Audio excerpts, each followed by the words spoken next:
The candles had barely settled into their holders when Duke Edmund Wraithmore stopped mid-step at the doorway of the Ashcombe dining hall. His eyes moved once across the long table, counting faces the way a soldier counts men before a march. 6 chairs, 6 plates. But only 5 people sat waiting. One chair, near the end of the table, sat empty, its cushion untouched, its cutlery still wrapped in a folded napkin. Lord Ashcombe rose quickly to greet him, his smile a little too wide, his voice a little too loud. Lady Ashcombe followed, her hands clasped tightly in front of her gown, as though holding something in place.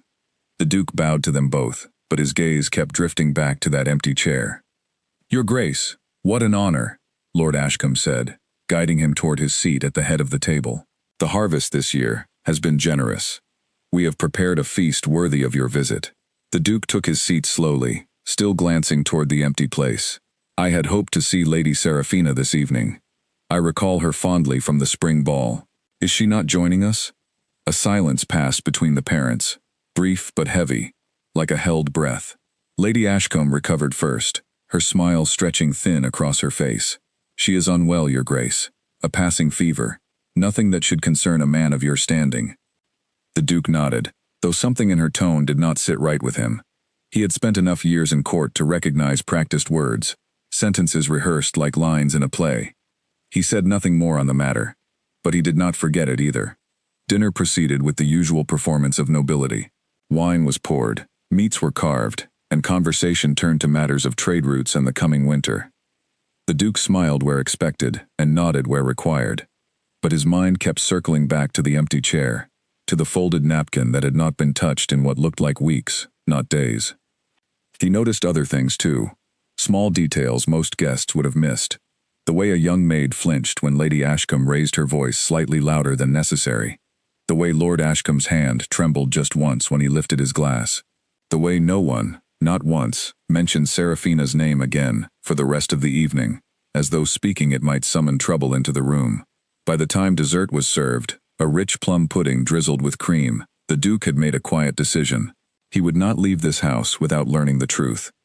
After the meal, while the family retired to the drawing room for conversation and cards, the Duke excused himself, claiming he wished to admire the manor's famous library. It was not entirely a lie. He did admire fine libraries. But his true purpose was to walk the halls alone, to listen, to observe. The manor was grand, built of pale stone, with high windows that let in the last orange light of evening. Portraits of ancestors lined the corridors, their painted eyes following him as he passed. He walked slowly, deliberately, past the drawing room, past the music room, until he reached a narrower hallway that branched toward the eastern wing of the house. Here the air changed. The candles were fewer, the carpets thinner, the silence deeper. It was the kind of hallway meant to be forgotten, tucked away from important guests. And yet, at the very end of it, he noticed a door slightly ajar, a sliver of lamplight spilling onto the floor. Before he could approach, a young maid rounded the corner carrying a tray of untouched food, the same rich meal that had just been served at dinner, still steaming faintly. She startled when she saw him, nearly dropping the tray. "Your Grace," she said, curtsying quickly, her voice trembling. "Forgive me, I did not expect anyone in this part of the house." The Duke studied the tray in her hands. 2 plates. Enough food for someone who had clearly not been eating regularly. "Whose supper is this?" he asked gently, careful not to frighten her further. The maid's eyes flicked toward the door with the lamplight, then quickly away, as though realizing her mistake. "It is nothing, Your Grace, just leftover kitchen scraps for the staff." He did not believe her, but he did not press the matter, not yet. He thanked her and let her pass, though his eyes lingered on the door long after she had gone. He noted its position carefully in his mind, memorizing the turns of the hallway, the number of doors between it and the main staircase. Returning to the drawing room, the Duke rejoined the family with practiced ease, laughing at Lord Ashcombe's stories and complimenting Lady Ashcombe's taste in furnishings. But beneath his calm exterior, his thoughts churned steadily. A daughter kept from dinner, a hallway kept in shadow. A tray of food meant for someone who was clearly still very present in this house, despite every attempt to suggest otherwise. As the evening wore on, the Duke found himself seated beside the family's second daughter, a bright and talkative young woman named Margaret, who seemed eager to fill any silence with chatter about upcoming social events. He used the opportunity carefully, steering the conversation with gentle questions. "Your sister Serafina," he said casually, swirling his wine. "I remember she loved painting. Does she still find time for it, even while unwell?" Margaret's cheerful expression faltered for just a moment, a flicker of something like sadness or worry crossing her face, before she forced a smile back into place. "She has not painted in a long while, Your Grace. Not since her accident." "Accident?" the Duke repeated, keeping his voice light, unthreatening. Margaret's eyes widened slightly, as though she realized she had said too much. "It is not my place to speak of it. Mother would not wish me to trouble you with such things." The Duke let the subject drop, but the word accident lodged itself firmly in his mind. It explained much, perhaps. The empty chair, the untouched dinner plate now finally accounted for. The tray of food, meant for someone hidden away in the eastern wing. But it did not explain why a family would go to such lengths to conceal an accident, as though it were something shameful, rather than simply unfortunate. The night grew later, and eventually, the Duke took his leave, thanking his hosts for their hospitality, with all the warmth expected of a nobleman. Lord and Lady Ashcombe walked him to his carriage, their relief at his departure, poorly disguised beneath polite farewells. As the carriage pulled away from the manor, the Duke glanced back one final time. High above the main entrance, in a window at the corner of the eastern wing, he saw a faint light flicker, and for just a moment, he thought he saw the outline of a figure, standing perfectly still, watching the carriage disappear into the night. He could not be certain of what he saw. It might have been nothing more than a curtain moving in the evening breeze, or a trick of candlelight against glass, but something about that stillness, that quiet watching from a hidden window, stayed with him long after the manor had faded from view. The road back to his own estate was long, winding through fields turned golden with the last of the harvest. The Duke normally used such rides to review matters of his lands, decisions on tenant farms, correspondence from distant relatives, or simply to rest his mind after an evening of social performance. Tonight, however, his thoughts refused to settle.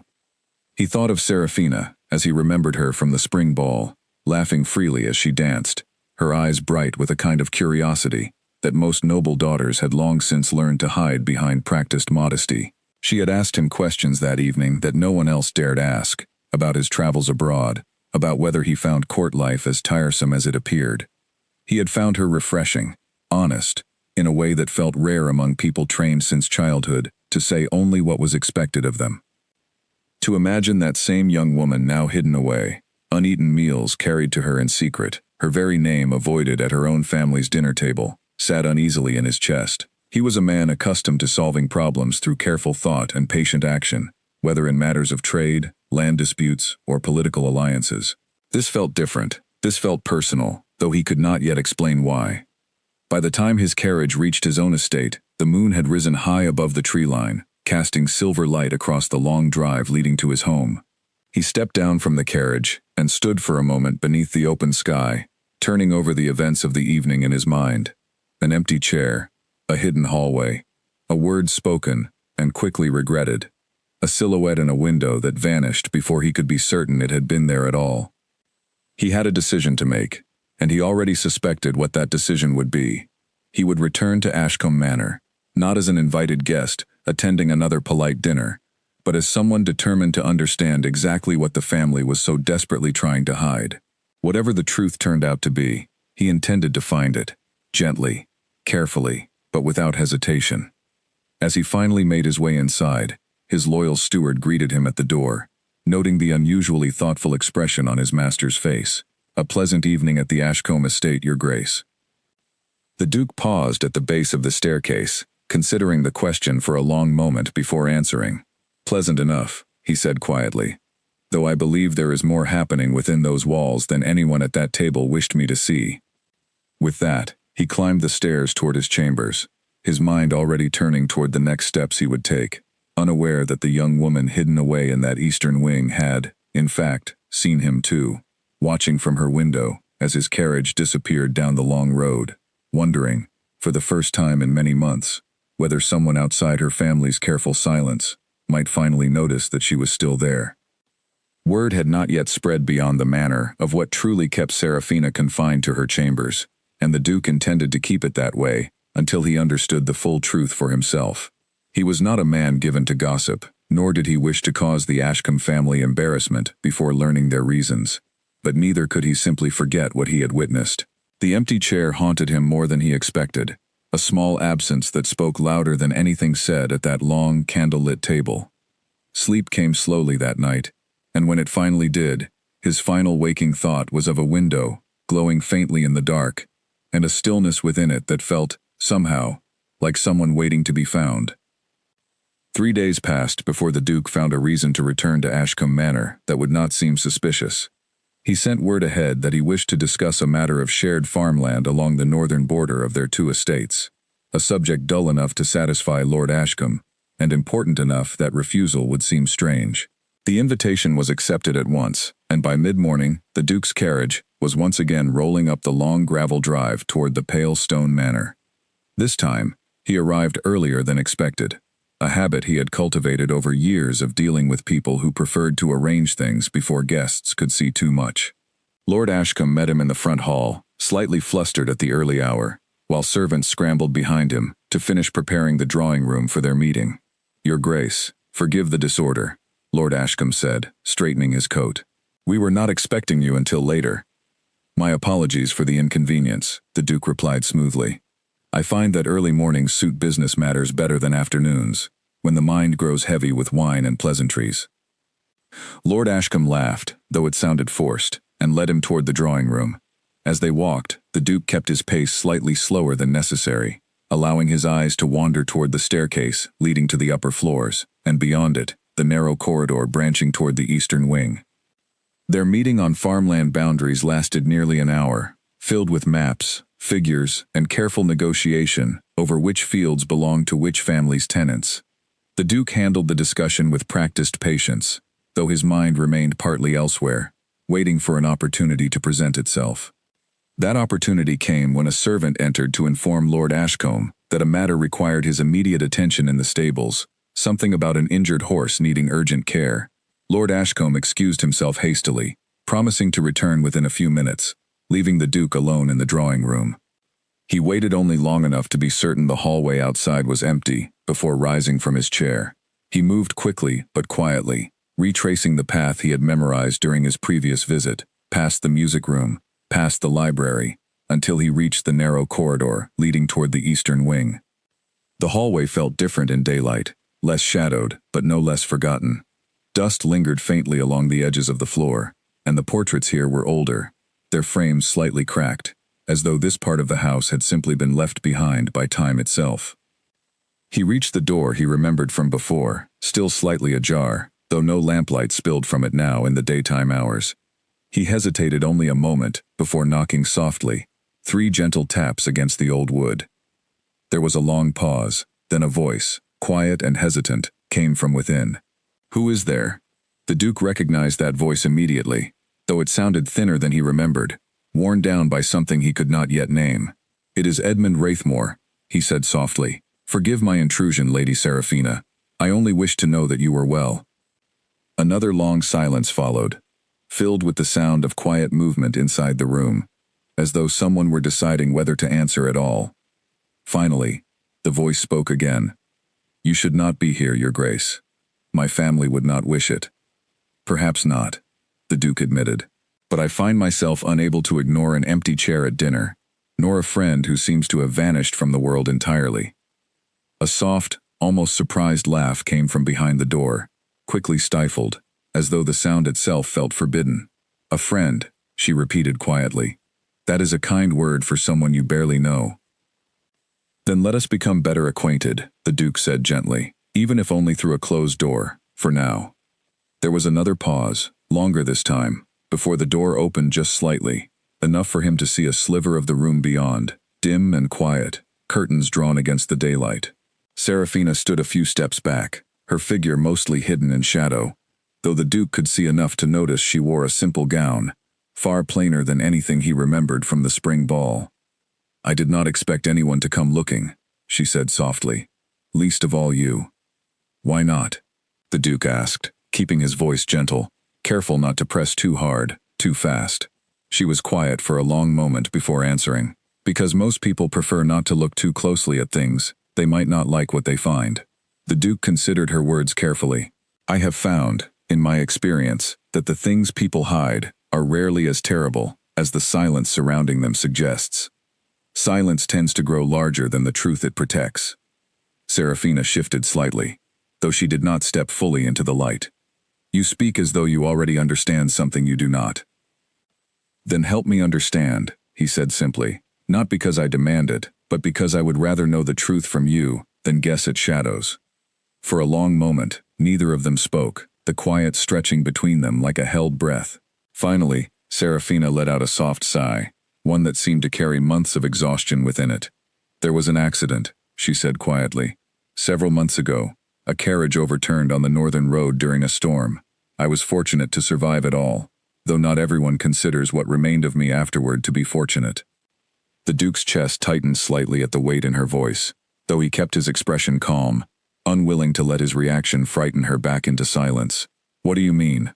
She hesitated, her hand rising slightly toward her own face, before stopping halfway, as though catching herself from a habit she had grown tired of repeating.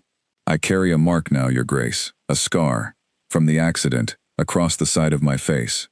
My mother believes it has ruined any hope of a respectable marriage, and so she has decided it is better that no one see me at all than see me and judge me unworthy. The Duke felt something sharpen within him, not disgust, as she seemed to fear, but something closer to quiet anger, directed not at her, but at the idea that had clearly been forced upon her by those who should have protected her instead. And you, he asked carefully, do you believe that as well? Serafina was silent for a long moment, and when she finally spoke, her voice was smaller than before. I have had a great deal of time alone to consider very little else. Before the Duke could respond, the sound of footsteps echoed from the hallway behind him, growing closer. He glanced back briefly, before returning his attention to the door. I must go, before I am discovered here, he said quickly, though his voice remained steady, unhurried despite the urgency. But I will return, Lady Serafina. This is not the end of our conversation. She did not answer immediately, though he thought he heard the faintest intake of breath, something between surprise and disbelief, before he stepped back from the door and moved swiftly down the corridor, reaching the main hallway just as Lord Ashcombe rounded the corner from the opposite direction, wiping his hands on a cloth from whatever had occurred in the stables. Your Grace, Lord Ashcombe said, slightly out of breath. My apologies for the delay. Shall we return to our discussion? Of course, the Duke replied smoothly, falling into step beside him, as though nothing at all had occurred. I believe we were discussing the northern boundary lines. They returned to the drawing room and resumed their negotiations, though the Duke's mind remained elsewhere, replaying every word Serafina had spoken, every hesitant pause, every quiet admission that clearly cost her more than she let on. He thought of her sitting alone in that dim room, curtains drawn against a world that had decided, without her consent, that she no longer belonged in it. By the time the meeting concluded and the Duke prepared to depart, he had already resolved to return again soon, though he understood he would need to be far more careful in how he approached the matter. Lady Ashcombe's fierce protection of appearances would not tolerate open visits to her hidden daughter, and he suspected that if discovered too soon, his access to Serafina would simply be cut off entirely, buried behind locked doors and stricter watch. As his carriage pulled away from the manor once more, he glanced up toward the eastern wing, and this time, he was certain of what he saw. The curtain in that upper window had been pulled back just slightly, and behind it, a figure stood watching his departure, no longer entirely hidden in shadow. He did not wave, nor did he slow the carriage, understanding instinctively that such a gesture might draw unwanted attention from elsewhere in the house. But he held her gaze for as long as the distance allowed, a silent promise passing between them that he intended to keep. The ride home felt shorter than before, his thoughts occupied not with uncertainty, but with quiet determination. He had heard her voice, understood her situation, and recognized in her words a strength that her family's fear had nearly smothered entirely. Whatever plan he formed in the days ahead, he intended to ensure that Serafina's own voice, so long silenced by circumstances beyond her control, would finally be heard again, both by himself, and eventually, by the world she had been hidden from for far too long. That evening, as he sat alone in his study reviewing correspondence he could barely focus on, his steward entered quietly to deliver a final report on the day's events. Noticing his master's distracted expression once again, the steward paused at the doorway. "Another successful visit to Ashcombe Manor, Your Grace?" The Duke set down the papers in his hand and looked toward the window, where the last light of evening was fading into deep blue dusk. "More successful than I expected," he said quietly, "though the work ahead of me has only just begun." Word of the Duke's growing interest in Ashcombe Manor spread quietly among the household staff, long before it reached Lady Ashcombe's ears, carried through whispered conversations in kitchens and hallways, where servants often knew far more than their masters realized. It was the head housekeeper, a sharp-eyed woman named Constance, who finally brought the matter to Lady Ashcombe's attention one afternoon, while helping her mistress prepare for evening visitors. "Forgive me for speaking plainly, my lady," Constance said carefully, arranging pins in Lady Ashcombe's hair. "But the young maid Effie mentioned that the Duke visited Lady Seraphina's door during his last call, while Lord Ashcombe was occupied elsewhere." Lady Ashcombe's hands stilled in her lap, her reflection in the mirror suddenly tense. "Visited her door? What do you mean?" Constance hesitated, clearly regretting having brought up the matter at all. "Only that he was seen near that corridor, my lady, and Effie believed she heard voices from within the room." Lady Ashcombe rose from her seat so quickly that several hairpins scattered across the floor, forgotten entirely as she processed this information. Weeks of careful arrangement, of quiet excuses and locked doors, threatened to unravel because of a single unsupervised visit. "Find Effie!" she said sharply. "I wish to speak with her immediately!" Within the hour, the young maid stood nervously before Lady Ashcombe in her private sitting room, twisting her apron between trembling fingers as she recounted what little she had witnessed. Lady Ashcombe listened with a tightening expression, her mind already racing toward damage that had not yet occurred but felt dangerously close. "You will speak of this to no one else," Lady Ashcombe said firmly, once Effie finished. "Do you understand? Not to the other staff, not to my husband, not to anyone beyond this room." Effie nodded quickly, clearly relieved to be dismissed from the conversation entirely. Once alone, Lady Ashcombe sat heavily in her chair, staring at nothing in particular, her thoughts consumed by fear disguised as protectiveness. She had convinced herself, over the many months since the accident, that hiding Seraphina away was an act of love, a mother's attempt to shield her daughter from society's cruelty. But beneath that reasoning lay something far more fragile, a fear of judgment directed not only at Seraphina, but at herself, for having raised a daughter now considered by many unsuitable for the marriage she had always dreamed of arranging. That evening, Lady Ashcombe visited Seraphina's chambers herself for the first time in nearly 2 weeks, entering without knocking, her expression carefully composed into something resembling concern rather than suspicion. Seraphina looked up from where she sat near the window, a book resting unread in her lap, clearly startled by the unexpected visit. "Mother," she said cautiously, "is something wrong?" Lady Ashcombe closed the door behind her and moved further into the room, her eyes scanning the space as though searching for evidence of some crime. "I understand the Duke visited you recently, while your father and I were otherwise occupied." Seraphina's expression shifted slightly, caught between surprise and something closer to quiet defiance. "He only wished to know that I was well." "That is not his concern," Lady Ashcombe replied sharply, though her voice trembled slightly beneath the firmness. "It is not appropriate for a man of his standing to visit a young woman's private chambers unaccompanied, regardless of his intentions." "He knocked at a closed door, Mother. He did not enter." "That distinction will mean nothing if others learn of it," Lady Ashcombe snapped, her composure cracking further. "Do you understand what could happen if word spreads that the Duke has been visiting you in secret? Every effort I have made to protect this family's reputation would collapse entirely." Seraphina set her book aside, rising slowly from her seat, and for the first time in many months, something like steel entered her voice. "Protect the family's reputation, or protect yourself from having to explain why your daughter has been hidden away like something shameful." Lady Ashcombe's face paled slightly at the accusation, though she quickly masked it with anger instead. "You know nothing of the sacrifices I have made for this family." "I know that I have not left this room in weeks," Seraphina replied, her voice steady despite the tremor beneath it. "I know that my own sister barely speaks to me anymore, as though my scar were contagious. I know that you would rather I disappear entirely than face the possibility that someone might look at me and see more than a mark on my face." The room fell silent, heavy with words neither woman had spoken aloud before, though both had clearly carried them for a long time. Lady Ashcombe's hands trembled slightly at her sides, torn between the urge to defend herself further and a growing, uncomfortable awareness that her daughter's words held more truth than she wished to admit. "I only want what is best for you," Lady Ashcombe finally said, though her voice had lost much of its earlier sharpness. "Then let me decide what that is," Serafina replied quietly. "Not you, not father, not society. Let me decide whether I wish to be seen or hidden, whether I wish to face the Duke's kindness or reject it entirely. I am not a piece of fine china to be locked away for fear of a crack showing." Lady Ashcombe did not respond immediately, her gaze drifting toward the window where fading daylight cast long shadows across the room.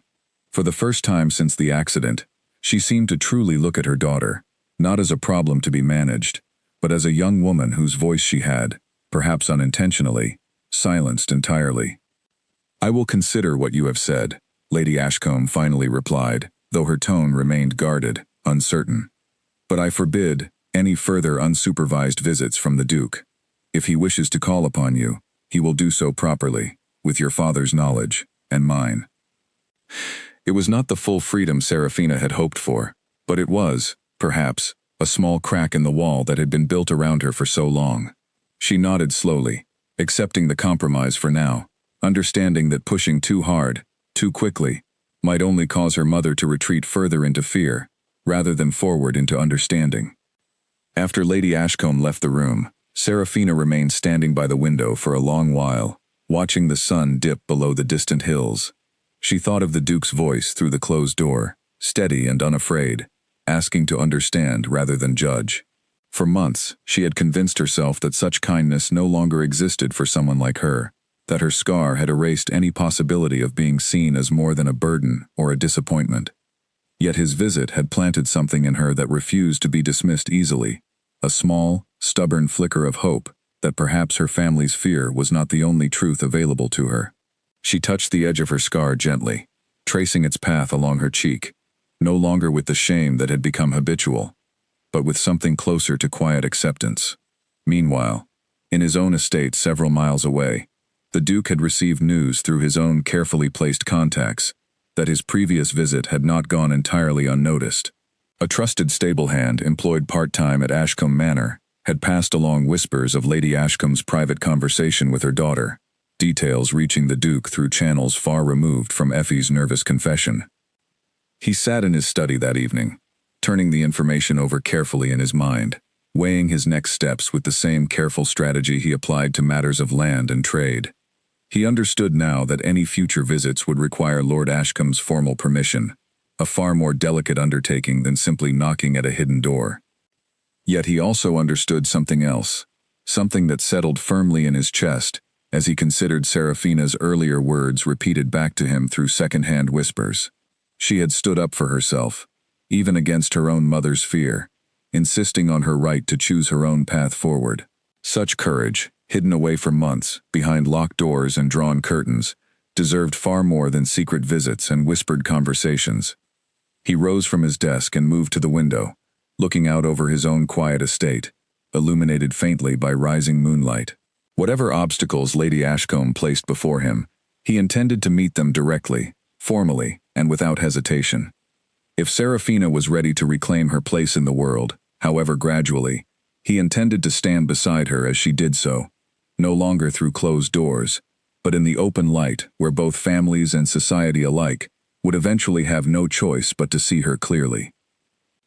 He called for his steward and began drafting a formal letter to Lord Ashcombe that very night, requesting permission for a proper visit, one that could not be dismissed as improper or hidden, one that would begin the slow, careful process of bringing Serafina back into a world that had wrongly decided she no longer belonged within it.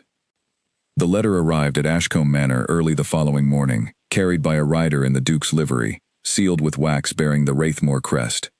Lord Ashcombe received it in his study, reading the formal request twice, before setting it down upon his desk with a heavy sigh. The Duke requested permission to call upon Lady Serafina directly, with both parents present, to discuss a matter he described only as being of personal importance. Lord Ashcombe called for his wife immediately, and together they read the letter a third time, searching for hidden meaning between its carefully chosen words. "What could he possibly want with her?"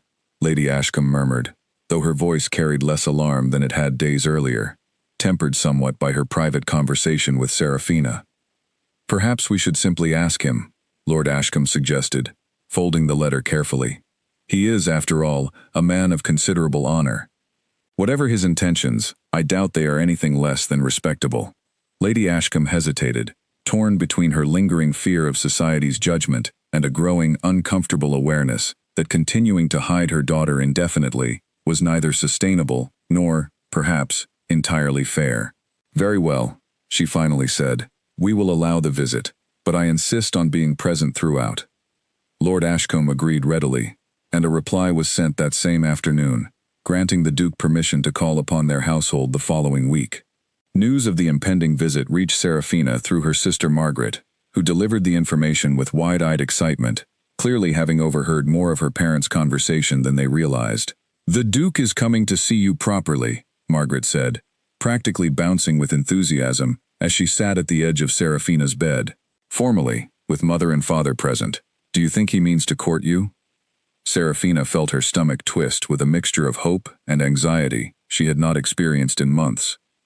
"I do not know what he intends," she admitted quietly. "But I confess, I am both eager and terrified to find out." "Terrified? Why terrified?" Margaret asked, tilting her head in genuine confusion. Seraphina touched the edge of her scar absently, a habit she had not fully broken despite her earlier conversation with their mother. "Because seeing me through a partially closed door, in shadow, is quite different from seeing me fully, in proper light, seated across from him, with nothing to hide behind." Margaret's expression softened with understanding beyond her years. "He already knows about the accident, Seraphina.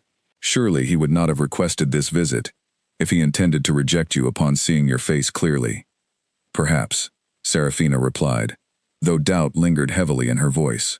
"Or perhaps knowing and seeing are different matters entirely." The days leading up to the Duke's visit passed slowly, filled with a strange tension throughout the household. Lady Ashcombe insisted on having a new gown prepared for Seraphina, one suitable for a proper reception, rather than the plain dresses she had worn during her months of seclusion. The seamstress arrived to take measurements, working carefully and kindly, though Seraphina could not help but notice the woman's eyes lingering occasionally on her scar before quickly returning to her work.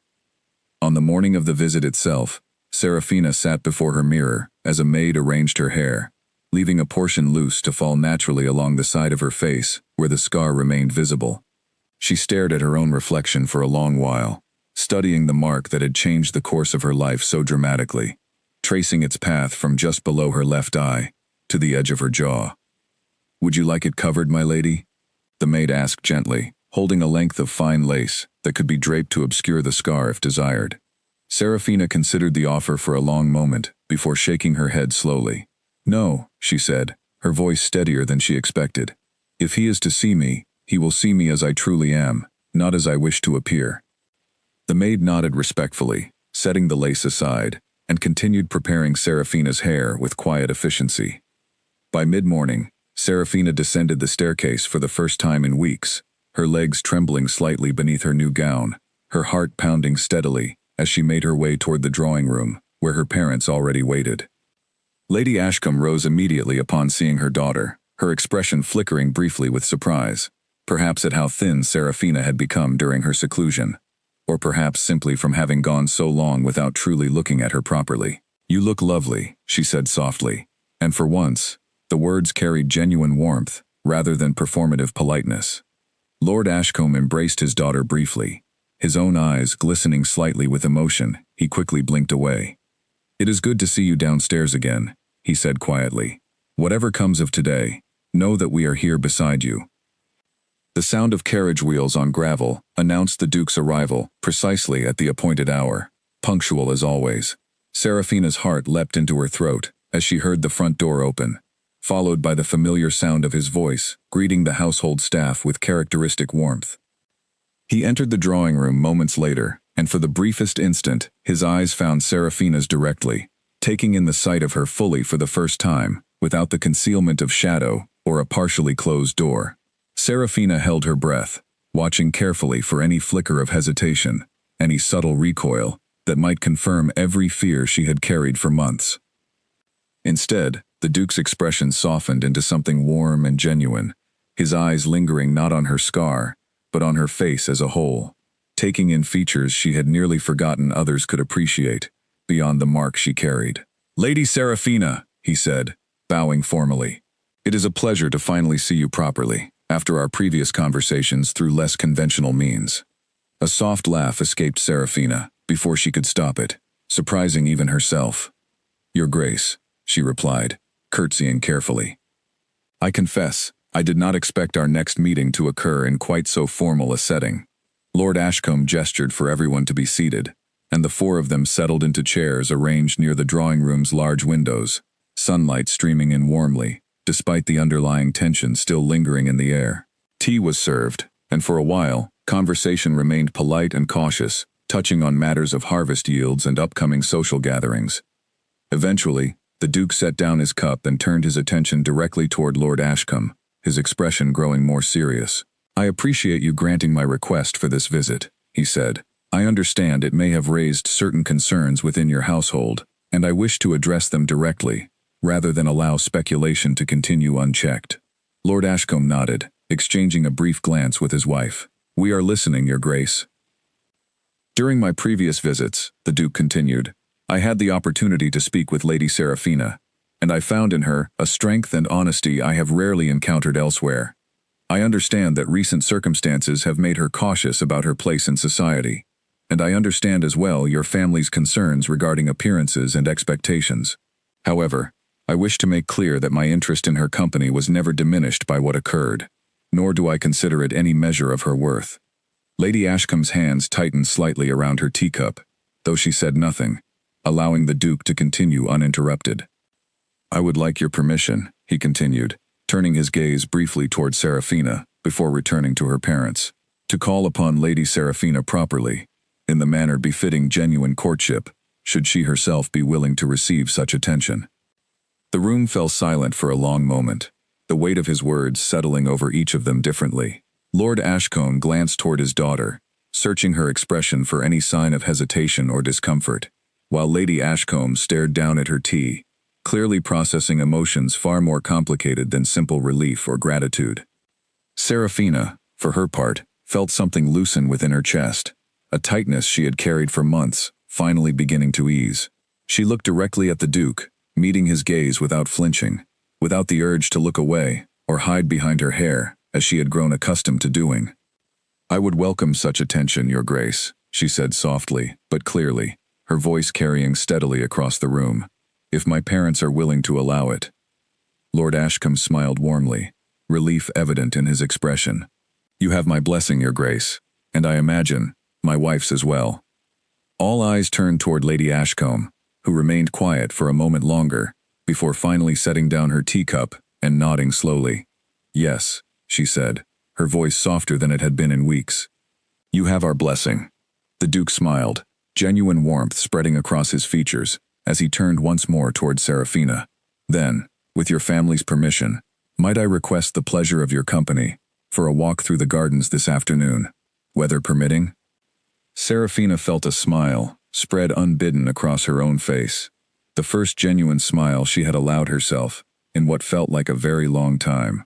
"I would like that very much, Your Grace." As the afternoon sun continued streaming through the drawing room windows, something within Ashcombe Manor shifted quietly, but unmistakably. The heavy silence that had settled over the household for months finally began to lift, replaced by the tentative beginnings of hope, both for Serafina's future and for a family slowly learning that love, true love, required courage rather than concealment. The gardens behind Ashcombe Manor stretched wide beneath the afternoon sun, rows of late-blooming flowers swaying gently in the autumn breeze. Serafina walked beside the Duke along a gravel path she had not visited in months, her steps slow and careful, as though relearning the simple act of walking freely beneath open sky, rather than pacing the confines of her small chamber. "It feels strange," she admitted after a while, glancing around at the familiar hedges and flower beds. I used to walk here every morning before the accident. I had almost forgotten how the air smells different outside, how the light changes as clouds pass overhead. The Duke walked slowly beside her, matching her pace without comment, allowing her the space to adjust at her own rhythm. "There is no need to rush yourself," he said gently. "The world will still be here, however quickly or slowly you choose to return to it." Serafina glanced sideways at him, studying his profile for a moment. "You speak as though you understand what it feels like to be hidden away." "Not in quite the same manner," he admitted. "But I understand isolation of a different sort.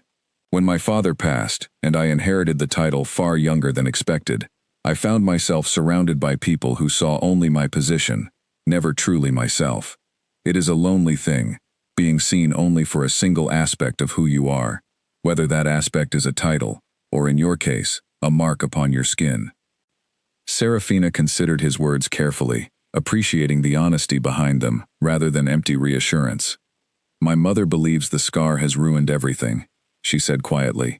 "That no respectable family would wish to align themselves with a daughter who no longer possesses an unblemished face. Your mother's fears reflect the narrowness of certain circles within society," the Duke replied evenly. "But I have traveled enough, and observed enough, to know that true respectability has very little to do with appearances, and a great deal to do with character, kindness, and courage. Qualities I have witnessed in you already, despite the circumstances that brought us together."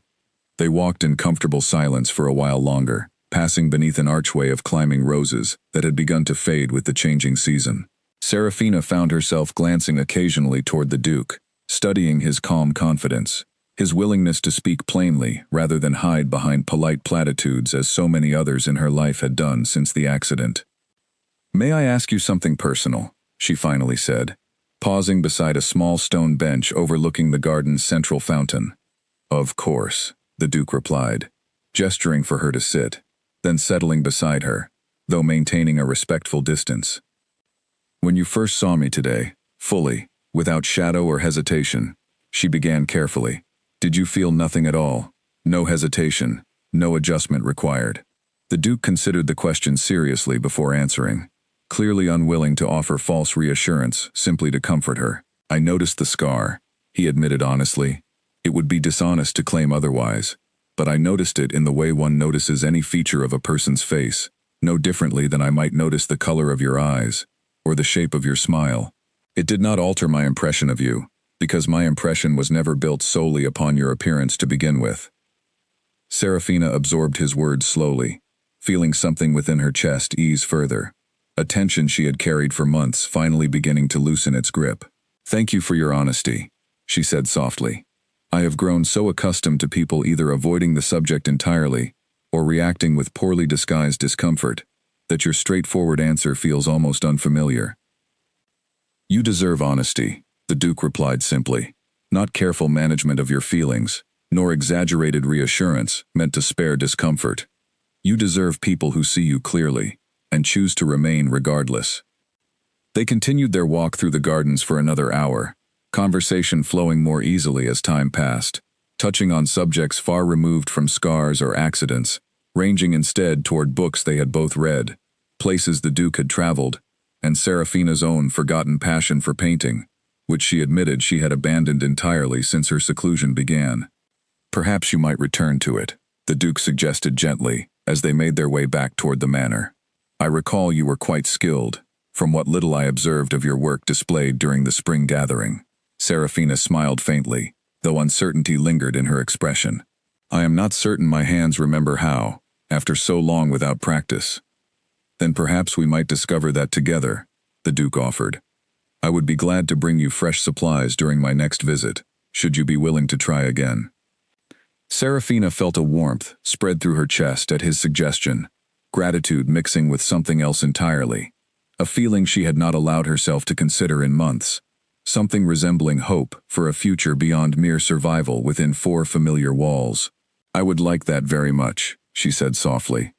As they approached the manor's entrance, Lady Ashcombe appeared briefly at an upstairs window, watching the pair's return with an expression that seemed, for once, genuinely thoughtful rather than anxious. She had spent much of the afternoon considering her earlier conversation with Serafina, replaying her daughter's accusations regarding shame and protection, finding within them uncomfortable truths she had previously refused to fully acknowledge. When Serafina and the Duke entered the drawing room once more, Lady Ashcombe met them with a softer expression than she had worn in weeks. "I trust the Gardens treated you well," she said, her voice carrying genuine warmth rather than the careful performance she had maintained during earlier encounters. "They did, Mother," Serafina replied, and for the first time in a long while, she meant it fully. The Duke remained for a light supper before finally taking his leave as evening approached, promising to return within the week, bearing painting supplies as discussed. As his carriage departed down the long drive, Serafina watched from the front steps rather than a hidden window, standing openly in the fading light without fear of who might see her. Lord Ashcombe joined his daughter on the steps, placing a gentle hand upon her shoulder. "You seem different today," he observed quietly. "Lighter, somehow." Serafina considered his words carefully before responding. "I feel as though I have been given permission to exist again, Father. Not merely permission from you and Mother, but permission from myself, to believe that perhaps I still have a place in this world worth claiming." Lord Ashcombe smiled warmly, pulling his daughter into a brief embrace. "You never lost that place, my dear. We simply allowed fear to convince us otherwise, for far too long." That evening, after retiring to her chambers, Serafina found herself standing before her mirror once more, studying her reflection, with eyes far less critical than they had been in previous months. She traced the scar along her cheek gently, no longer with shame, but with a quiet sense of acceptance, understanding now that it marked not an ending, but simply one chapter within a much longer story still unfolding. For the first time since the accident, she allowed herself to imagine a future extending beyond these walls, filled with gardens walked freely, paintings created without hesitation, and perhaps, if fortune continued favoring her, a companionship built upon honesty rather than concealment. She extinguished her candle and settled into bed, sleep coming easier that night than it had in many long, quiet months. News traveled quickly among the noble circles surrounding both estates, faster than either family anticipated. Within a fortnight of the Duke's formal visit, whispers had begun circulating through drawing rooms and dinner parties across the county, speculation growing wilder with each retelling. Some claimed the Duke had discovered a secret heiress, hidden away by the Ashcombe family.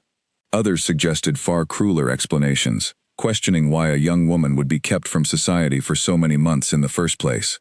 Lady Ashcombe first heard the rumors from her closest friend, Lady Pembroke, who arrived for an unannounced visit one afternoon, with barely concealed curiosity written across her face. "My dear, is it true," Lady Pembroke asked, as soon as tea had been poured, "that the Duke has taken a personal interest in your Serafina?" Lady Ashcombe kept her expression carefully neutral, though her stomach twisted uncomfortably at the question. "The Duke has called upon our household recently, yes. I am not certain what rumors you may have heard, but I assure you nothing untoward has occurred."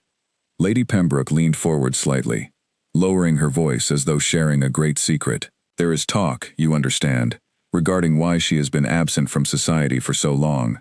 Some suggest illness, others suggest something rather more scandalous."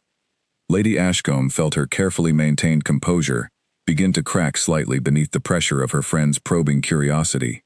"My daughter suffered an accident some months ago," she said finally, choosing honesty over further evasion, surprising even herself with the directness of her admission. "She carries a scar from the incident. We felt it prudent to allow her time to recover privately, before reintroducing her to society." Lady Pembroke's eyebrows rose slightly, though whether from surprise or judgment, Lady Ashcombe could not immediately discern.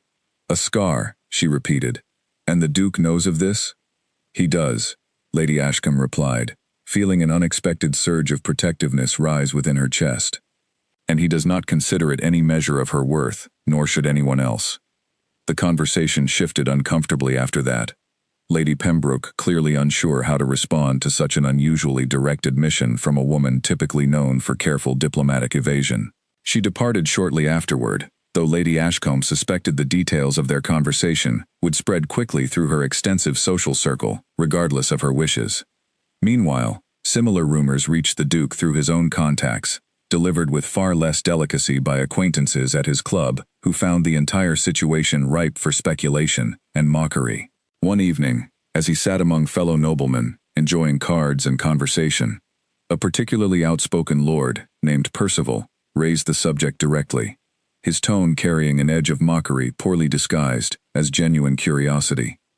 "I hear you have taken quite an interest in the disfigured Ashcombe daughter," Percival said, smirking slightly as he arranged his cards. "Rather unusual choice for a man of your standing, given the abundance of unblemished prospects available to you." The room fell quiet momentarily, several men glancing toward the Duke with poorly concealed curiosity, waiting to see how he might respond to such a pointed remark. The Duke set down his own cards deliberately, meeting Percival's gaze with an expression that remained calm, though carrying an unmistakable firmness beneath its surface. "Lady Seraphina's worth extends far beyond any physical mark she carries," the Duke replied evenly. "I would advise caution, Percival, before assuming that superficial judgments reflect wisdom rather than mere shallowness." Percival's smirk faltered slightly under the Duke's steady gaze, though he attempted to maintain his earlier tone. "I meant no offense, merely observation. Society does tend to value certain standards after all." "Society's standards are not always synonymous with genuine virtue," the Duke replied. "I have found, throughout my travels and dealings across various circles, that true character reveals itself far more clearly through kindness, honesty, and resilience than through the flawless symmetry of one's features." The conversation moved on eventually, though the exchange left a lasting impression among those present, several of whom found themselves reconsidering their own assumptions regarding the growing rumors surrounding Ashcombe Manor's hidden daughter. Word of the exchange eventually reached Seraphina, through a letter from the Duke himself, delivered along with the promised painting supplies during his following visit. He recounted the conversation honestly, unwilling to shield her from the reality of society's judgment, though he framed his own response with quiet confidence rather than defensive anger. "I share this not to trouble you," he explained, as they sat together in the Manor's small conservatory, fresh canvases and paints arranged upon a nearby table, "but because I believe you deserve honesty regarding what awaits you, should you choose to re-enter society more fully. There will be those who judge unfairly, who whisper cruelly behind polite smiles. I wish for you to enter that world with clear eyes, understanding both its challenges and its potential rewards." Seraphina absorbed his words carefully, her fingers idly tracing the edge of a blank canvas as she considered her response. "I appreciate your honesty," she finally said, "though I confess the thought of facing such judgment directly still frightens me considerably." "That fear is entirely reasonable," the Duke replied gently. "Courage is not the absence of fear, but the willingness to act despite it. You need not face society's judgment all at once, nor before you feel genuinely prepared to do so." Seraphina nodded slowly, appreciating his patience, though a small, stubborn part of her had already begun considering what it might feel like to finally step beyond these familiar walls entirely, to face whatever judgment awaited her directly, rather than continuing to hide from it indefinitely. Over the following days, the pair spent several afternoons together in the conservatory, Seraphina slowly rediscovering her passion for painting under the Duke's encouraging presence. Her hands, stiff from months of disuse, gradually regained their former steadiness, and color returned to canvases that had remained blank for far too long. During one such afternoon, as sunlight streamed through the conservatory's tall windows, Seraphina paused mid-stroke, setting down her brush thoughtfully. "I believe I am ready," she said quietly, though her voice carried a slight tremor beneath its determination. The Duke looked up from where he sat nearby, reading quietly to allow her space to work uninterrupted. "Ready for what, precisely?" "To attend a proper social gathering," she replied, meeting his gaze directly. "Not hidden away, not through careful arrangement, but openly, as myself, scar and all." The Duke studied her expression carefully, searching for any hesitation or uncertainty that might suggest she was acting from pressure rather than genuine readiness. Finding none, he nodded slowly. "There is a ball being hosted by Lord Ellsworth in a fortnight's time," he said. "It would provide an appropriate setting, should you truly feel prepared." Seraphina considered his suggestion carefully, her heart pounding at the thought of facing so many eyes, so many whispered judgments, all at once. Yet beneath that fear, something steadier had taken root, a growing certainty that she could no longer allow shame to dictate the boundaries of her own existence. "Yes," she said finally, her voice growing stronger with each word. "I would like to attend, if you would accompany me." "I would be honored," The Duke replied warmly, his expression carrying genuine pride at her courage. Though I must warn you, Percival will likely be in attendance, along with others who share his narrow perspective. Then let them see me clearly, Serafina replied, a small, determined smile spreading across her face. I have spent enough months hidden away from a world that decided, without my consent, that I no longer belonged within it. It is time I decided that for myself. The Duke smiled, reaching across the small distance between them to take her hand gently, a simple gesture that carried far more meaning than words alone could express. Then we shall face it together, he said quietly. Whatever judgment awaits, you need not face it alone. That evening, as Serafina informed her parents of her decision to attend Lord Ellsworth's ball, Lady Ashcombe's initial reaction carried a familiar flicker of anxiety, old fears rising quickly to the surface. But watching her daughter's steady, determined expression, so different from the frightened, withdrawn young woman who had hidden away for months, she found herself unable to voice any true objection. Are you certain, Lady Ashcombe asked softly, that you are ready to face whatever whispers may follow? I am certain that I am tired of hiding, Serafina replied honestly. Whatever whispers follow, I would rather face them directly than continue allowing fear to keep me locked away indefinitely. Lady Ashcombe studied her daughter for a long moment, something shifting quietly within her own understanding of the situation entirely. Then you have my support, she finally said, her voice carrying genuine warmth rather than reluctant permission. Whatever comes of it. With the decision made, preparations for the upcoming ball began in earnest, the household filled once again with purpose and quiet anticipation, no longer weighed down by secrecy and concealment, but instead moving steadily toward a future that Serafina herself had finally chosen to claim. The fortnight leading up to Lord Ellsworth's ball passed both quickly and slowly for Serafina, each day bringing fresh waves of anticipation, mixed with lingering uncertainty. She spent mornings continuing her painting alongside the Duke's occasional visits, and afternoons working with her mother and the household seamstress on a gown suitable for the occasion, one that neither hid her scar behind excessive lace nor drew unnecessary attention toward it. You look beautiful, Margaret said one afternoon, watching as the seamstress made final adjustments to the deep blue gown Serafina had chosen, its color complementing her eyes, while its simple, elegant design allowed her natural features to remain unobscured. Serafina studied her reflection carefully, noting how the gown fit her thinner frame, a lingering reminder of the months spent isolated and uneaten meals quietly discarded. I hope beauty is not the only thing people notice, she replied softly. It will not be, Margaret assured her firmly.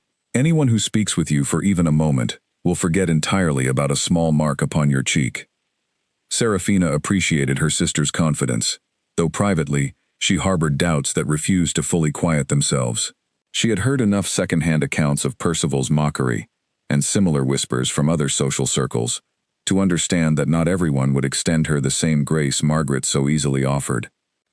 The evening of the ball finally arrived, autumn's early darkness settling over the county, as carriages began arriving at Lord Ellsworth's grand estate, its windows glowing warmly with candlelight, music already drifting faintly from within. Serafina sat nervously in her family's carriage, her hands twisting slightly in her lap despite her earlier resolve. You need not do this if you are not ready, Lord Ashcombe said gently, noticing his daughter's evident anxiety as their carriage approached the estate's entrance. I am ready, Serafina replied, though her voice trembled slightly. I am simply also frightened. I believe both can be true simultaneously. The carriage came to a stop, and moments later, the door opened to reveal the Duke waiting to receive them, having arrived earlier to ensure everything proceeded smoothly. His expression softened warmly upon seeing Serafina, offering his hand to help her descend from the carriage with practiced gentleness. You look wonderful, he said quietly, his voice carrying genuine admiration rather than mere politeness. Thank you, Serafina replied, taking a steadying breath as she stepped down onto the estate's illuminated entrance, the sound of music and conversation growing louder as they approached the grand doors ahead. Stepping into the ballroom itself proved more overwhelming than Serafina had anticipated, the space filled with dozens of guests, chandeliers blazing brightly overhead, casting light across every corner of the room. leaving nowhere to hide even if she wished to. Conversations quieted slightly as she entered on the Duke's arm, curious glances turning toward her from various directions, some carrying genuine curiosity, others carrying something closer to judgment poorly concealed behind polite smiles. She felt her chest tighten briefly, old instincts urging her to retreat, to find some shadowed corner where she might remain unseen. But the Duke's steady presence beside her, along with her own growing determination, kept her rooted firmly in place, meeting the room's collective gaze with as much composure as she could muster. "Lady Seraphina," came a voice from nearby, belonging to an older woman, Seraphina vaguely recognized from previous social gatherings before the accident. "How wonderful to see you out and about again. We had all wondered what became of you." "Thank you, Lady Winthrop," Seraphina replied, keeping her voice steady despite her racing heart. "I have been recovering from an accident, but I am pleased to be back among such pleasant company." Lady Winthrop's eyes flickered briefly toward the scar along Seraphina's cheek, though her expression remained kind rather than judgmental. "I am glad you have recovered well. It takes considerable courage to face society again after such an ordeal." The brief exchange, simple as it was, eased some of Seraphina's tension, providing proof that not everyone she encountered would react with the cruelty she had feared. As the evening progressed, she found herself engaging in similar conversations with various guests, some curious, some kind, a few clearly uncomfortable, but polite enough to mask it adequately. However, not every encounter proved so gentle.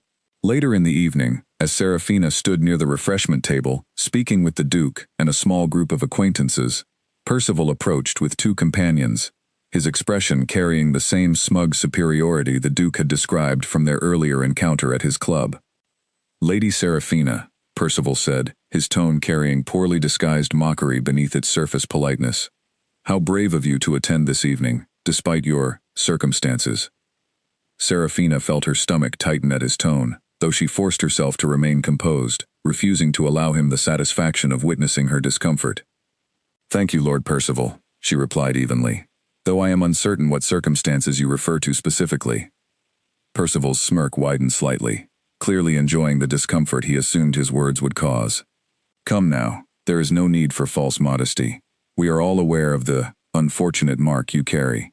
Quite unusual for someone in your position to display it so openly, rather than seeking more discreet remedies available to those of sufficient means." The Duke's expression darkened noticeably beside her, though before he could respond, Seraphina placed a gentle hand upon his arm, silently requesting the opportunity to address the comment herself. "I have considered such remedies," Seraphina replied calmly, meeting Percival's gaze directly without flinching. "But I have come to understand that this mark, however unusual it may appear to others, represents survival rather than shame. I would rather wear it openly than hide behind concealment, simply to satisfy expectations that value appearance over substance." Percival's smirk faltered slightly under her steady response, clearly having expected embarrassment or retreat rather than calm, confident rebuttal.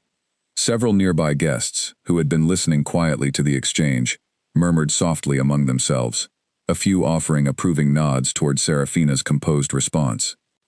"Well spoken," came an unexpected voice from nearby, belonging to an elderly gentleman Seraphina did not immediately recognize. "It takes considerably more character to face judgment openly than to mock others from behind polished manners, Lord Percival." Percival's face reddened slightly at the public correction, and after a moment of awkward silence, he offered a stiff, insincere apology, before retreating with his companions toward another part of the ballroom, clearly eager to escape further embarrassment. The elderly gentleman turned toward Seraphina with a warm smile. "Forgive my intrusion, my lady, but I could not allow such rudeness to pass unchallenged. I am Lord Whitfield, an old friend of your father's, though we have not had the pleasure of meeting directly until now." "Thank you, Lord Whitfield," Seraphina replied, genuine gratitude coloring her voice. "Your words mean a great deal." As the evening continued, word of the exchange spread quietly through the ballroom, and Seraphina noticed a subtle shift in how she was received afterward, several guests approaching her directly, offering genuine compliments on her composure and courage, rather than the cautious curiosity that had greeted her earlier. It seemed Percival's failed attempt at mockery had, unintentionally, worked in her favor, demonstrating clearly to those present that her character far outweighed any physical mark she carried. By the time the evening drew to a close, Serafina found herself surprisingly exhausted, though not entirely from anxiety as she had expected, but from the simple, unfamiliar experience of genuine social engagement after months of isolation. As the Duke escorted her back toward her family's waiting carriage, she allowed herself a small, satisfied smile. "You handled that remarkably well," the Duke said quietly, as they walked together beneath the estate's illuminated entrance. "I surprised myself," Serafina admitted honestly. "I expected to feel far more overwhelmed than I did." "Courage often surprises us that way," the Duke replied warmly. "Once we finally choose to face what we fear directly, rather than continuing to avoid it indefinitely." As their carriage pulled away from Lord Ellsworth's estate, Serafina glanced back one final time at the glowing windows behind them, feeling, for the first time in many months, a genuine sense of belonging within a world she had once believed permanently closed to her. In the weeks following Lord Ellsworth's ball, invitations began arriving at Ashcombe Manor with increasing frequency, a stark contrast to the months of isolation that had preceded them. Word of Serafina's composed response to Percival's mockery had spread throughout the county's social circles, transforming what might have remained a quiet scandal into a story of quiet admiration instead. Many who had previously whispered cruelly now spoke of her with something closer to respect, impressed by her willingness to face judgment directly rather than retreat into concealment. Serafina found herself adjusting slowly to this new rhythm of social engagement, attending smaller gatherings alongside her family, gradually building confidence with each successful interaction. The Duke remained a constant presence throughout this period, accompanying her to several events, though he was careful never to overshadow her own growing independence, allowing her to navigate conversations largely on her own terms, while remaining close enough to offer support should she need it. One afternoon, while visiting Ashcombe Manor for tea, the Duke found Serafina in the conservatory once again, this time working on a portrait rather than the simple landscape she had practiced previously. He paused at the doorway, watching quietly as she worked, her brush moving with far greater confidence than during their earlier sessions together. "May I see?" he asked softly, not wishing to startle her concentration. Serafina glanced up, a slight smile crossing her features as she gestured for him to approach. The canvas revealed a portrait of her own reflection, rendered with remarkable honesty, scar included, though painted not as a flaw to be minimized, but simply as one feature among many that composed her likeness. "It is beautiful," the Duke said quietly, studying the careful brushwork with genuine admiration, "though I suspect the subject herself remains far more critical of the work than any outside observer might be." Serafina laughed softly, setting down her brush. "Perhaps, though I confess, painting this particular subject has taught me a great deal about accepting what I once considered unacceptable." They spent the remainder of the afternoon in comfortable conversation, discussing plans for an upcoming gathering hosted by the Duke's own family, an event of considerably greater significance than the smaller social calls Serafina had grown accustomed to attending.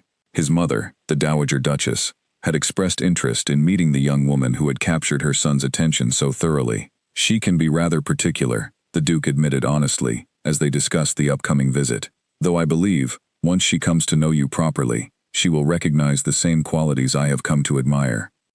Serafina felt a familiar flutter of nervousness at the prospect of meeting the Duke's mother, understanding intuitively that this meeting carried far greater weight than casual social gatherings among acquaintances. "What does she know already, regarding my circumstances?" "Everything," the Duke replied honestly. "I have never believed in concealing important truths from my family, particularly regarding matters as significant as courtship. She is aware of your accident, your scar, and the months you spent in seclusion. Whatever concerns she may hold, I would rather she express them directly than harbor unspoken reservations." Serafina appreciated his honesty, though it did little to ease the nervous anticipation building within her chest as the appointed day approached. When the morning of the visit finally arrived, she dressed carefully, choosing a gown similar in simplicity to the one worn at Lord Ellsworth's ball, understanding by now that confidence, rather than elaborate concealment, served her far better in such situations. The Dowager Duchess received them in her private sitting room, an elegant space filled with fine furnishings and portraits, spanning several generations of the Wraithmore family. She was an imposing woman, her posture perfectly straight, despite her advanced age, her sharp eyes studying Serafina carefully as introductions were made. Lady Serafina, the Dowager Duchess said, her voice carrying the practiced authority of someone accustomed to commanding attention. My son has spoken of you rather extensively these past weeks. I hope favorably, Your Grace, Serafina replied, curtsying properly, despite the nervous tremor she carefully concealed beneath her composed exterior. The Dowager Duchess's expression remained unreadable for a long moment, her gaze lingering briefly on Serafina's scar, before returning to meet her eyes directly. He tells me you faced considerable adversity recently, and rather than allowing it to diminish you, you have chosen instead to meet it with remarkable resilience. I have tried, Your Grace, Serafina replied carefully, though I confess the process has not always been easy, nor entirely of my own choosing initially. The Dowager Duchess gestured for them to be seated, her expression softening slightly at Serafina's honest admission. Honesty is a rare quality among young women seeking to impress their potential mother-in-law, she observed. Most would offer only carefully rehearsed praise, hoping to secure my approval through flattery, rather than genuine character. I would rather earn your approval honestly, Your Grace, or not at all, Serafina replied, her voice steadier than she expected.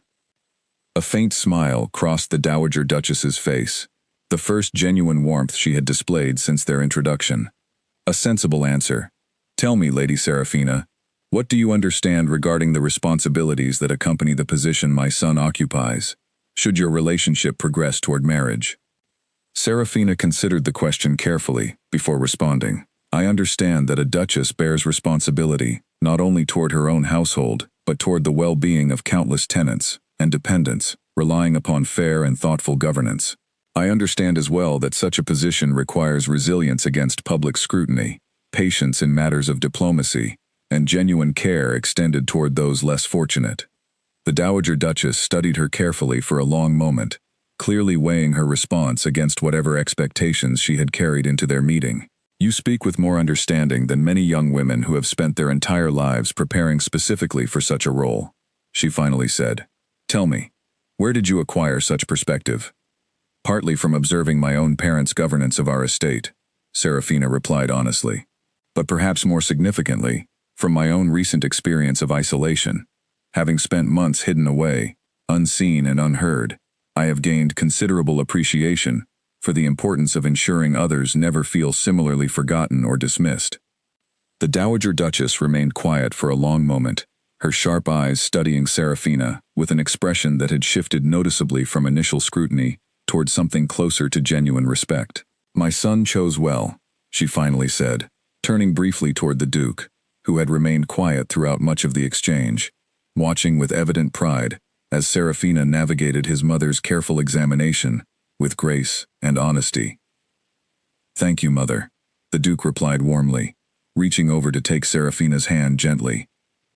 The remainder of their visit passed considerably more comfortably, the Dowager Duchess gradually revealing a warmer, more approachable side as conversation shifted toward lighter topics, including Serafina's rediscovered passion for painting, which seemed to genuinely delight the older woman, herself an appreciator of fine art.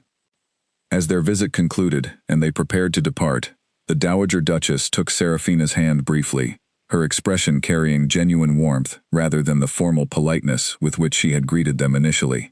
I look forward to your next visit, my dear, she said. I believe you shall make a fine addition to this family, whatever certain narrow-minded members of society might whisper otherwise.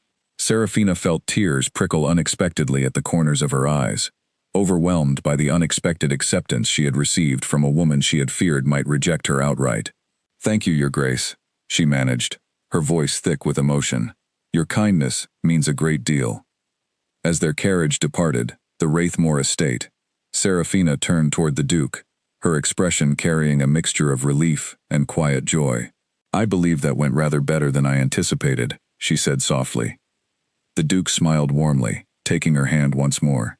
My mother rarely offers such genuine approval so readily. You have made quite an impression, Serafina. As their carriage rolled steadily along the country road back toward Ashcombe Manor, Serafina found herself reflecting on how far she had traveled since that first empty chair at dinner. From a young woman hidden away in shadow and silence, to someone now standing confidently before even the most formidable scrutiny society could offer. Whatever challenges remained ahead, she felt increasingly certain of her ability to meet them, not through concealment, but through the same honest courage that had carried her this far already.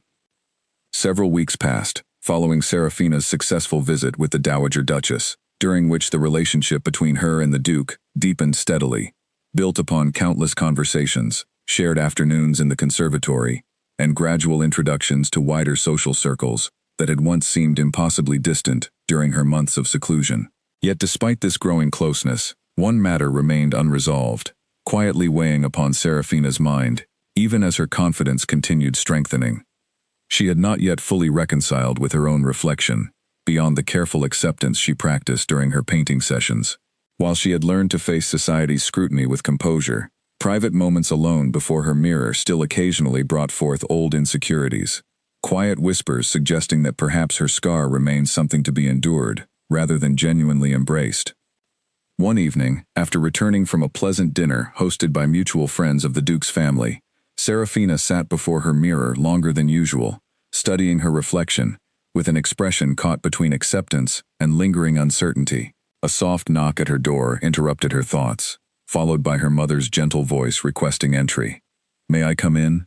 Lady Ashcombe asked, stepping into the room once Serafina granted permission. "Of course, mother," Serafina replied, turning slightly in her seat. Lady Ashcombe moved further into the room, settling onto the edge of Serafina's bed, her expression carrying a thoughtfulness that had become increasingly common since their earlier confrontation, months prior. "I have watched you these past weeks," she began carefully, growing more confident, more radiant, in ways I confess I did not expect, given how frightened I once was, regarding your future prospects. "I have surprised myself as well," Serafina admitted honestly, setting down her hairbrush. "I owe you an apology," Lady Ashcombe continued, her voice softening further. "For the months I kept you hidden away, believing I was protecting you, when in truth, I was allowing my own fears regarding society's judgment to overshadow your own well-being and happiness. I see now how deeply that decision wounded you, beyond even the physical scar you carry." Serafina felt tears gathering unexpectedly at her mother's honest admission, an apology she had quietly hoped for but never fully expected to receive so directly. "Thank you for saying that, mother," she said softly. "I understand your intentions came from love, however misguided the execution proved to be." Lady Ashcombe reached over, taking her daughter's hand gently. "I am proud of the woman you have become, Serafina. Proud of your courage, your resilience, and your willingness to forgive my own shortcomings as a mother during such a difficult period." The two women sat together for a long while afterward, speaking openly about the months of isolation in ways they had previously avoided, finally addressing lingering hurts and misunderstandings that had accumulated silently during Serafina's seclusion. By the time Lady Ashcombe finally departed for her own chambers, a genuine warmth had been restored between mother and daughter, one built upon honesty rather than careful avoidance.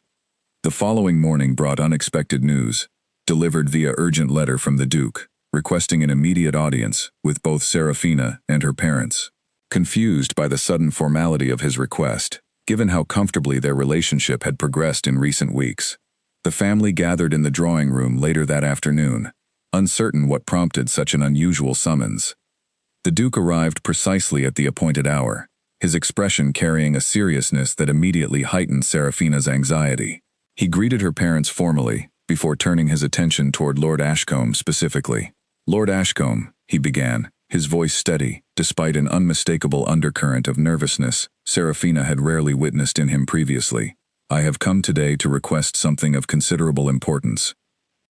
Lord Ashcombe nodded slowly, gesturing for the Duke to continue, though his expression suggested he already suspected the nature of the request forthcoming. "I wish to formally request your permission," the Duke continued, his gaze shifting briefly toward Serafina before returning to her father, "to ask for Lady Serafina's hand in marriage." The room fell silent momentarily, Serafina's heart pounding rapidly as she processed the Duke's words, disbelief and overwhelming joy mixing together within her chest. Lord Ashcombe glanced toward his daughter, searching her expression for any hesitation, though he found none, only wide-eyed astonishment mixed with unmistakable happiness. "You have my blessing, Your Grace," Lord Ashcombe said warmly, "though I believe the true decision rests with my daughter herself." The Duke turned fully toward Serafina then, moving to kneel before her, his expression carrying genuine vulnerability, despite his usual composed demeanor. "Serafina," he said softly, taking her hands gently within his own. "From the moment I noticed your absence at that first dinner months ago, I sensed something within you worth discovering, worth understanding fully. Since then, I have come to admire not only your resilience and courage, but your honesty, your kindness, and the quiet strength you have shown throughout these difficult months. I do not ask for your hand because society expects it, nor because appearances demand it. I ask because I have come to love you fully, scar and all, seeing in you a partner whose character far surpasses anything mere appearance could ever measure. Would you do me the honor of becoming my wife?" Tears streamed freely down Serafina's face as she nodded, her voice thick with emotion as she finally managed to speak. "Yes," she said softly, then repeated more firmly, "Yes, I will marry you." The room erupted into quiet celebration, Lord Ashcombe embracing his daughter warmly, while Lady Ashcombe wiped away tears of her own, overwhelmed by relief and genuine happiness at witnessing her daughter's transformation complete itself so beautifully. Margaret, who had quietly slipped into the room during the proposal, clapped excitedly, practically bouncing with delight at the news. As the celebration continued, Serafina found herself reflecting on the extraordinary journey that had brought her to this moment, from a frightened young woman, hidden away in shadow, believing herself unworthy of love or acceptance, to standing now before a man who had seen past her scar entirely, recognizing instead the strength and character that lay beneath it. "I must confess," the Duke said later that evening, as they walked briefly through the manor's gardens beneath a sky filled with stars, "I very nearly proposed weeks earlier, though I wished to ensure you had fully reclaimed your own confidence and place within society, before asking you to accept an even greater public role alongside me." Serafina smiled warmly, leaning slightly against his shoulder as they walked. "Your patience allowed me to rediscover myself entirely," she said softly. "I do not believe I could have accepted so fully, had I still been hiding behind fear and shame when you asked."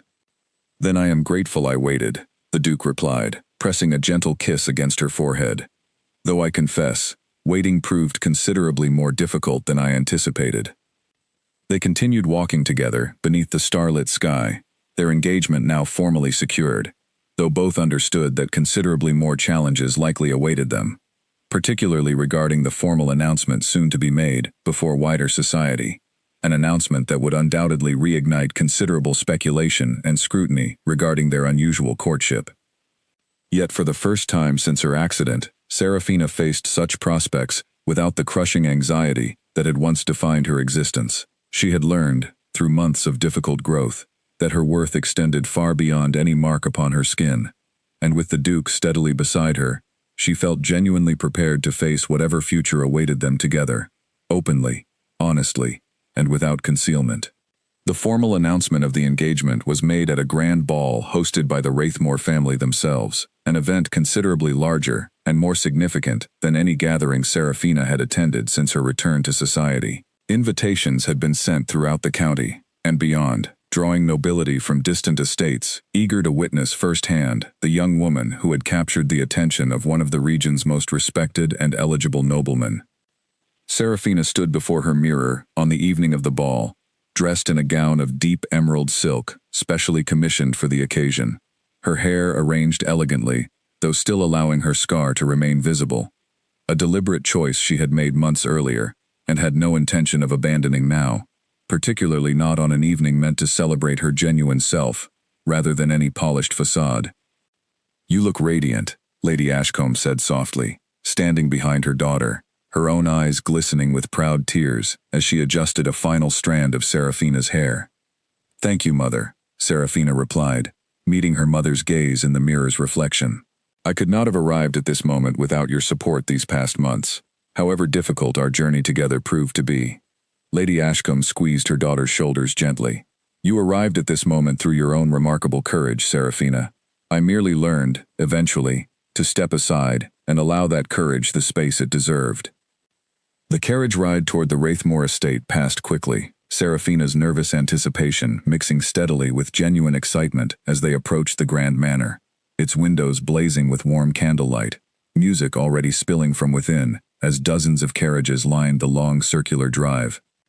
The Duke himself waited at the entrance to receive her, his expression brightening considerably as she stepped down from the carriage, dressed magnificently, yet unmistakably herself. "You look absolutely stunning," he said softly, offering his arm as they prepared to enter together. "I feel rather nervous," Serafina admitted quietly, as they approached the grand doors.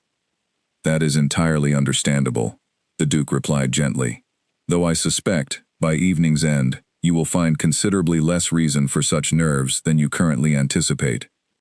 Stepping into the ballroom together, they were greeted by an immediate hush that swept across the assembled crowd, followed quickly by murmurs of curiosity and admiration, as guests turned to observe the couple whose courtship had become the subject of such extensive speculation throughout recent months. Serafina held her head high, meeting the crowd's collective gaze directly, refusing to allow old instincts toward concealment to resurface now, at the very moment she had worked so hard to overcome them entirely. The Dowager Duchess approached first, her expression carrying genuine warmth as she embraced Serafina affectionately before the assembled crowd, a gesture that carried considerable significance, given her reputation for reserved formality. "My dear," she said, loud enough for nearby guests to hear clearly, "you look absolutely radiant this evening. I could not be more pleased to welcome you formally into our family."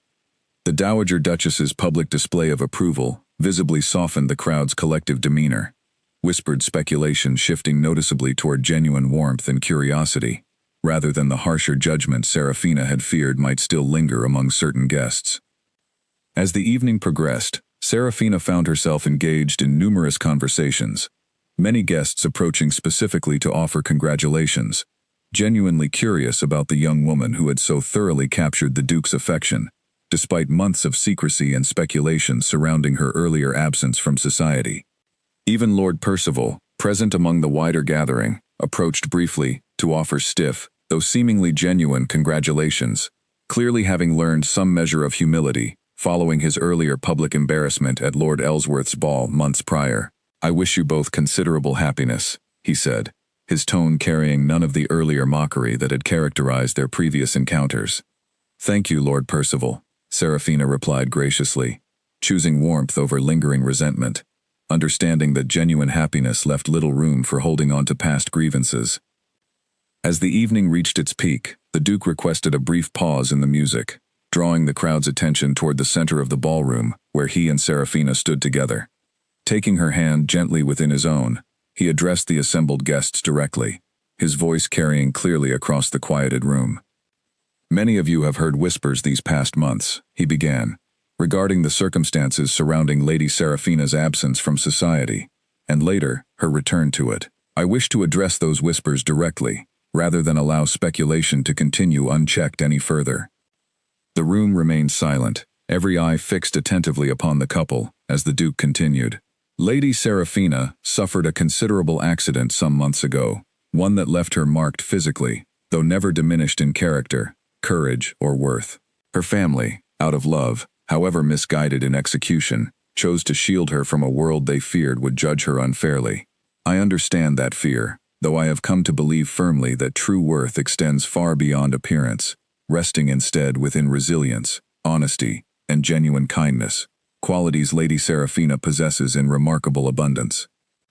He turned toward Serafina then, his expression carrying deep affection as he continued, "I do not ask you to celebrate our engagement despite her scar, but rather to recognize that such marks, whatever form they take, often reveal far more about a person's strength than any flawless appearance ever could."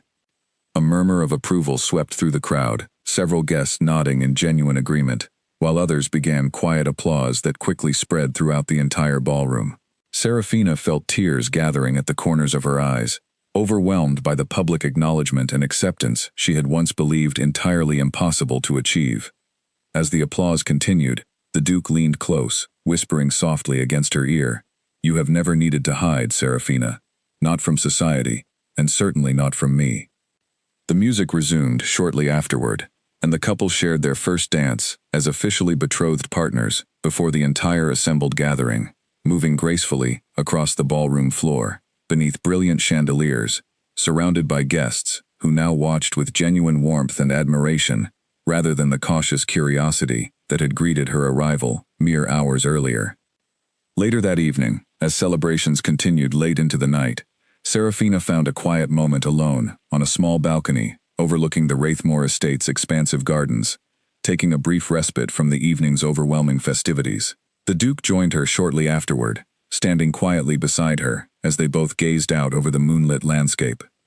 "It is strange," Serafina said softly, breaking the comfortable silence between them, "to think that mere months ago, I believed my life had effectively ended, confined within a single darkened room, convinced no one would ever look at me again, without pity or disgust. And now?" the Duke asked gently, taking her hand within his own.